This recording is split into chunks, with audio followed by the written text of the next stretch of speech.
When historians recount the closing decades of the 19th century in America, they often emphasize a narrative of unimpeachable progress, embodied by institutions of rising authority. Railroads stitched the continent together, universities formalized scientific inquiry, museums like temples of reason rose as guardians of ordered knowledge. Among these, none carried greater prestige than the Smithsonian Institution. It was presented not merely as a museum, but as the National Archive of Truth, a final, scholarly destination where discoveries would be preserved, examined, and integrated into the definitive historical record. This process was perceived as linear and trustworthy. When something unusual was uncovered, an artifact, a relic, a skeleton, it moved upward through established channels, from county officials to surveyors, from surveyors to academics, and ultimately, when a discovery exceeded regional expertise, to Washington.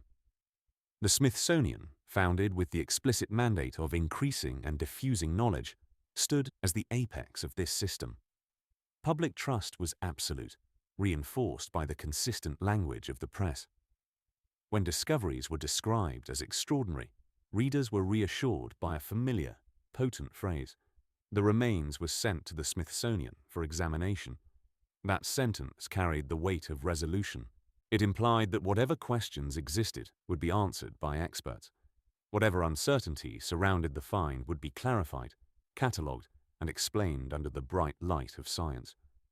This institutional promise formed a covenant with the public about the knowability of their past. But beginning in the mid-1800s, that reassuring phrase started appearing alongside a specific type of discovery that persistently resisted simple explanation. Across the fertile grounds of the Ohio Valley, the Mississippi Basin, and the American Southeast, a pattern emerged. Workers excavating for railroads, digging foundations, or plowing new fields encountered skeletal remains of a shocking and consistent nature. These were not isolated bones eroded from a hillside. They were intact, articulated skeletons discovered deep beneath the surface, often 10, 20, or even 30 feet down, frequently within ancient burial mounds or stone-lined chambers that spoke of deliberate interment. Newspapers of the era recorded these finds with remarkable precision and a lack of initial skepticism. Reports from town papers in Wisconsin, Ohio, Kentucky, and Tennessee detailed measurements with clinical detachment. Femurs were described as longer than a grown man's torso. Skulls were so large witnesses claimed they could place them over their own heads like a helmet. Rib cages were wider than barrels. The estimated heights of these skeletons, calculated from the assembled bones, ranged from a staggering 7 feet to, in numerous accounts, 8, 9, and even 10 feet. These were not the fleeting rumors of campfire tales. They were documented events, complete with the names of county judges, reputable surveyors, and medical doctors who took initial measurements. The descriptions were strikingly consistent across state lines and decades. The structures were unequivocally human in proportion, complete in form, and found in a context of intentional burial. Crucially, local authorities did not dismiss these finds as hoaxes or curiosities. They treated them with procedural seriousness.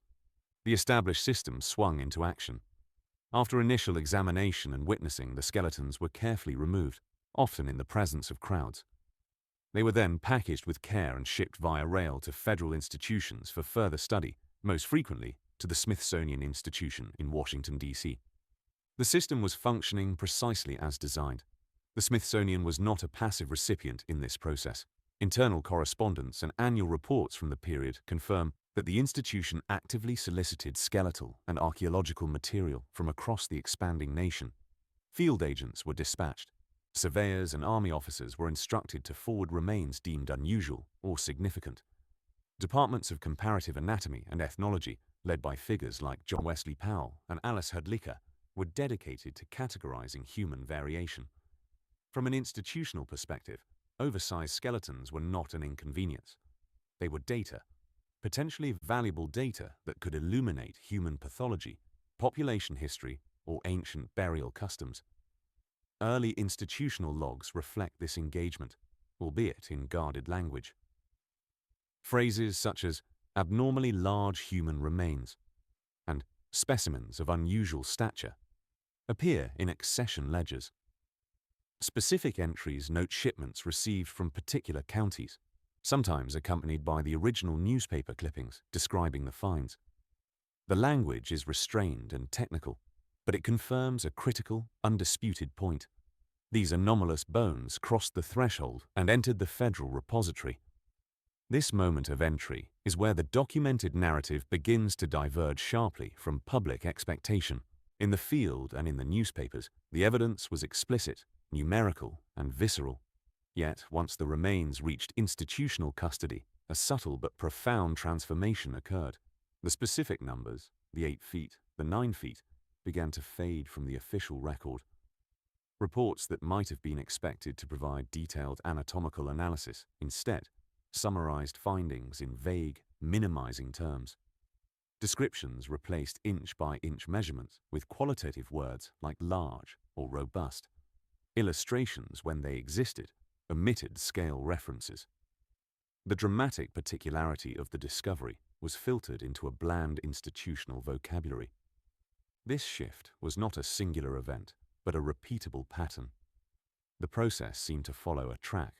A specimen would arrive, be logged with an accession number, and receive a preliminary examination. If it fit comfortably within known parameters, a case of acromegaly or gigantism, for instance, it could be integrated into existing frameworks. But if its scale or context challenged those frameworks, it demanded further, more disruptive analysis. In either case, the scientific imperative should have been preservation and documentation. Yet, with these particular remains, a different outcome consistently emerged. They were acknowledged and then quietly reduced. Skeletons described in transit as gigantic and wonderful were later referenced in internal memos only as large individual from Kentucky. The profound burial depths, which suggested immense antiquity or unfamiliar mortuary practices, were routinely omitted from published summaries.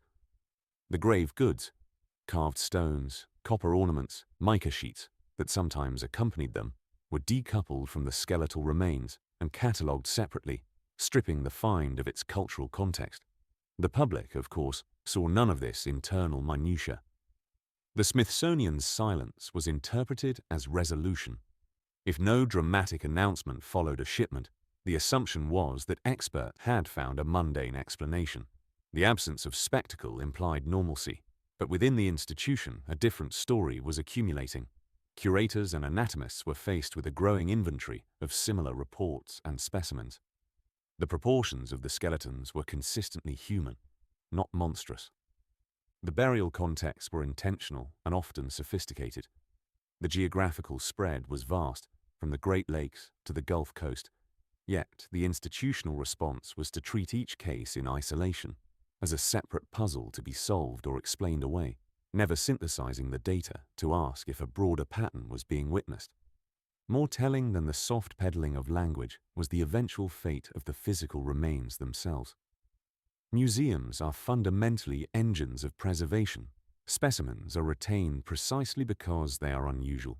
Teaching collections prioritize anatomical anomalies and extreme variations to expand the boundaries of understanding. By this core logic, oversized human skeletons, if genuine, should have been among the most meticulously preserved items in the collection. If they were misidentified, they should have been retained as cautionary examples of past error. If they were outright fraudulent, they should have been prominently documented as such to educate future researchers. Instead, these specimens began to vanish from the tangible record. For modern researchers, the trail is hauntingly consistent. An accession number appears in a 19th century ledger, often with a note like, "Large skeleton from Mound, Tennessee." Correspondence exists confirming its receipt, but inquiries to the present-day collections department yield no result. The item is not in storage. It is not on any current inventory. It is listed as missing, deaccessioned, or not located. In some cases, the paper trail itself dissolves, ending with a vague reference in an old report that cannot be cross-referenced. The losses are not random. Common artifacts and typical Native American skeletal remains from the same excavations and same era are often still present, carefully curated. It is specifically the anomalous, oversized remains that have proven mysteriously elusive. This selective disappearance moves the issue beyond mere historical curiosity into the realm of deliberate archival practice. Silence in this context is not a passive absence, it is an active outcome. Records are created by choice, and they are condensed or omitted with intention. When dozens of discoveries, reported by different people in different states over 50 years, follow the same trajectory, from detailed public report to vague archival mention to complete physical disappearance, the argument for coincidence collapses under its own weight. The late 19th and early 20th centuries were a period when American archaeology and anthropology were professionalizing, solidifying their theories about human migration into the Americas. A tidy, linear narrative took hold, with ancient mound builders succeeded by the historical Native American tribes. This framework was coherent, teachable, and politically useful. Oversized skeletons posed a direct, destabilizing challenge to this nascent consensus. If they represented a widespread population of great antiquity, they suggested a previously unaccounted-for human presence on the continent, one that did not fit the established cultural or migratory timelines. Such a possibility threatened to unravel the orderly story being written. Faced with this threat, the institutional system exercised its power not through loud controversy, but through quiet administrative control. The evidence was not publicly debated. It was semantically minimized and physically made inaccessible. Language was a primary tool. The vivid giant of the newspaper became the dry individual of unusual stature in the report. The enormous, elongated skull was reclassified as a cranial deformity or possible sign of artificial cranial modification. The possibility of pathology was always raised, while the possibility of a population pattern was never seriously investigated. The justification for this skeptical approach was always scientifically plausible on an individual level. Pathological gigantism, acromegaly, is a real, if rare, condition. Measurement errors could occur in the field. Excitable witnesses could exaggerate. The bones of large mammals, like mastodons, could be mistaken for human in partial finds. But these explanations strain when applied to the entire body of reports. The numerous accounts of complete, articulated skeletons in seated or extended burial postures, with human-proportioned pelvises, skulls, and long bones, discovered together in a single grave. Frontier tall tales do not typically generate consistent, formal shipping invoices to the Smithsonian. By the early 20th century, the process of erasure was functionally complete. Public reporting on such finds dried up, as newspapers deferred to institutional authority. The discoveries faded from popular memory, not because they were debunked with new evidence, but because they were no longer part of the conversation. They were framed as the mistakes of a less scientific, more credulous past. The giants of the old county histories were relegated to the realm of folklore and fringe mythology. The consequence of this erasure is profound for historical inquiry. Without the physical specimens, the question can no longer be investigated with modern science. DNA analysis, advanced radiocarbon dating, detailed osteological study, all are impossible. The case is closed not by evidence, but by the absence of evidence. The official history, therefore, remains unchallenged from within because the objects that could challenge it have been removed from the realm of study. This story ultimately transcends the question of whether giants truly walked ancient America. It becomes a case study in the power of institutions to shape historical narrative by controlling the archive itself. It reveals how uncomfortable evidence can be managed not through refutation, but through a multi-stage process of accession, rhetorical reduction, and ultimate disappearance. The public covenant of trust, sent to the Smithsonian, was maintained, even as the material that could test that trust was dissolved into the silent vaults of history. The unsettling legacy of the giant skeletons is not a collection of bones, but a collection of gaps. It is the pattern of those gaps, their consistency and their selectivity, that speaks volumes. They tell a story of a system encountering something that did not fit, and choosing, step by bureaucratic step, to make it fit not by expanding the theory, but by discarding the data. The earth yielded its contradiction, the institutions absorbed it, and then, with quiet efficiency, they allowed history to close over it, leaving behind only whispers and a haunting, deliberate void where the evidence used to be.